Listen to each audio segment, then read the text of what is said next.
That was City Point Live with Rise and Stand here on your radio station, AM 930, The Light, Edmonton's Positive Talk. Well, listen to what Paul wrote in Romans 10:10. He says, "For it is with your heart that you believe and are justified, and it is with your mouth that you confess your faith and are saved." So basically what he is saying is you need to believe in your heart that Jesus Christ rose from the dead, that his body and was broken for your transgressions, and also as what?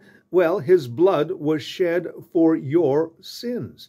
And by that simple belief in your heart, and then with the confession of your mouth, what you're doing is you're professing your faith and are being saved. So this is what Paul is getting across. He says, listen, it is not because of your righteousness or my righteousness that we're going to get into heaven. Some people believe that God actually grades on a curve. Or there are other people out there who say, well, I have members of my family that are, Christian, so by association, I must be a Christian as well. Well, going to church doesn't necessarily make you a Christian, just like standing in a garage doesn't make you a car. You've actually got to do what Paul is telling us here in Romans 10:10. He says, "For with it your heart that you believe, and you are justified."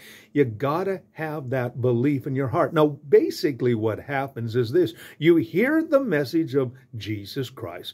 It enters into your brain, and then what happens is you move it from your brain into your heart, and when you believe in your heart, what's going to happen is you become justified. And then you express it by inviting Jesus Christ in your life. That's what I did back in 1974. When I went down to Havre, Montana, I had no idea that I was actually going to meet Jesus Christ. My friends had told me I was going to meet girls. Well, what happened was that Saturday morning, a guy basically with long hair and a beard said, "You've tried everything else. Why don't you try Jesus?" Well, that's exactly what I did.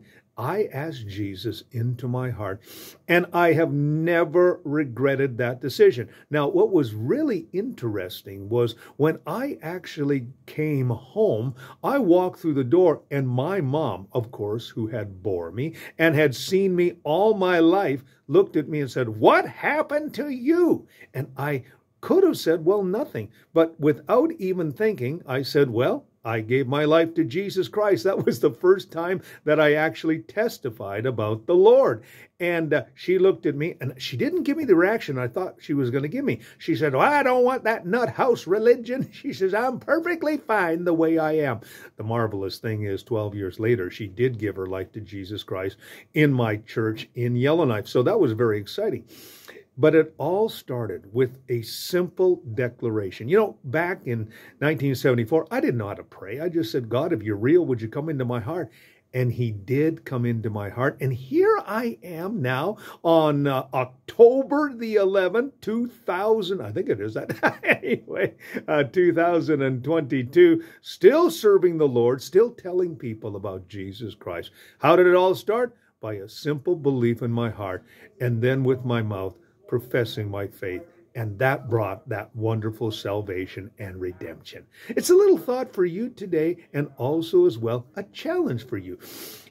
It says in Proverbs 11:31, "He who wins souls is wise." So tell someone about the Lord today, and you'll be a very wise person. A little thought for you. Now we have for you right now, "Hope is a River" by the Parachute Band. And it's all here for you on your radio station, AM 930, The Light, Edmonton's Positive Talk.